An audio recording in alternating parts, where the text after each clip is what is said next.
Greetings internet and the world, welcome to the Irish Humanist. So I wanted to really process what has happened in America. Wow, okay, Donald Trump is President of the United States. The United States has elected a former reality television star to run their country. Wow. What can one say about that? Well, look, I don't really know what's going to happen. I don't think anyone knows what's going to happen with a Trump administration. And more importantly, what that means to civil rights. And, you know, as a humanist, that is something I do care about. I do care about civil rights. Civil rights is very, very important. A foundation of a good society is equality and unity. We do need these things to have a successful society. I may not be American, but this is something that I would see as a universal concept. And I do worry with the Trump administration if that is going to be successful, if it's going to be continuing to be successful in the future and moving forward. There have been a lot of great advances in civil rights over the past few years and even decades in terms of racial equality, gender equality, LGBT being equal to their non-LGBT allies and non-allies. There has been some significant progression of the rights for the transgender community, although there is a lot of work to be done there, I will tell you. And it pains me to think that a lot of the progression that has been accomplished so far could be reversed for America. Although I'm not American, it is something I worry about as a humanist. Just because I'm not American doesn't mean I don't have to care, because I do care. I'm a humanist, I care about all people.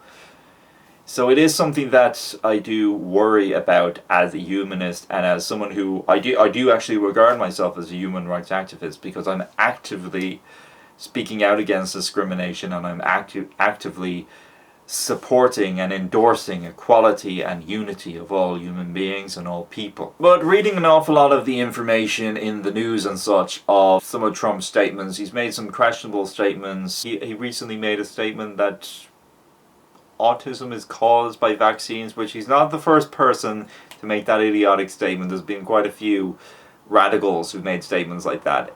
It really doesn't surprise me coming from him, but for anyone who was listening and reading that tweet on Twitter, he's wrong. I can tell you this as a person who is on the autistic spectrum. Yes, I am offended by it, but it's not about being politically correct, it's about being factually correct. And that statement that Trump made about autism and vaccines is not factually correct.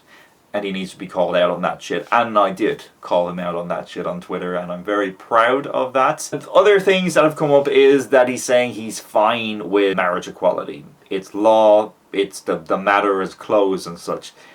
Yeah, that's all in grand him saying that now, but further down the line, what happens when the other Republicans put pressure on him to change that?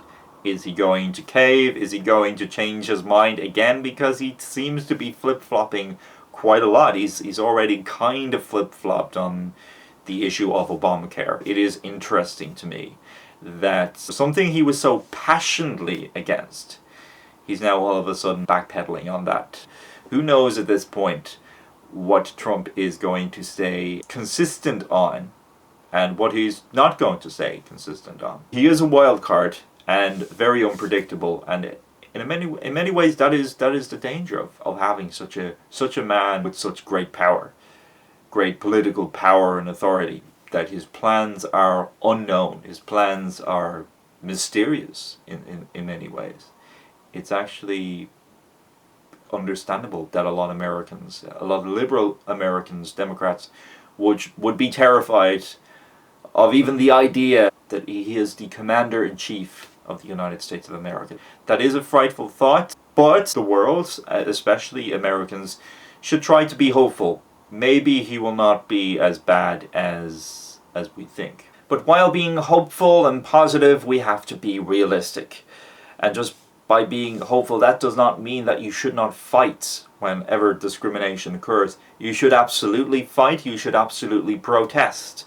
protesting is a human right. I know a lot of people are disagreeing and criticizing people who have been protesting against the Trump election. Well, guess what? Whether you like it or not, it is a human right, and people do have the right to protest. However, when protests become violent, that is something that I do not support and I do not endorse, and I can absolutely understand people finding discomfort and opposition to that. Obviously, if people are getting aggressive and violent, that is something that needs to be called out and chastised. It is not a behavior that I do support at all. Whenever any right is stripped away, be it the right to marry the person you love, the right to be in control of your body and make a very, very important choice for your own body independently on your own as an individual person, or simply being able to walk into a bathroom that corresponds to the gender that you feel that you truly are.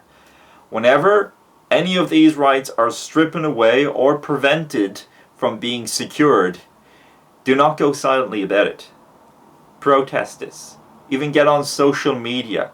Criticize the people responsible about this. Do not, on any account, allow oppressors, bigots, push you around. Because let me tell you something, they will try to push you around. They will try to demonize you. They will try to use any and every argument that they could possibly imagine to justify their bigotry, be it them justifying it from a conservative perspective, some sort of zealous religious perspective. It doesn't matter. There is no justification for discrimination, and as a humanist, I will proudly say that, and I won't apologize for it either. Donald Trump's presidential campaign slogan was "Make America Great Again." So I would suggest that we should make humanity great again. And you make humanity great again by unifying people, giving someone something positive to look forward to, giving people a cause to fight for, giving people hope for the future, sending out a message that all human beings, no matter who they are, where they're from, what they look like, what they sound like, what they believe or what they don't believe, no matter what, all of those human beings should be given equal treatment, equal opportunities, and equal respect, because they are human beings. That at least should be a very obvious observation about humanity. It is disappointing and, quite honestly, heartbreaking. So instead of focusing on making America great again, because, quite honestly, even Donald Trump can't really decide on what that means exactly, or even making any one other nation great again, you need to focus on making humanity great again. You make humanity great again, and the rest will follow. Hey Internet, if you like this video, be sure to check out some of my other videos. Click on the video on the left for the previous Irish Humanist video, or click on the video on the right for the previous Nerdy Keith video.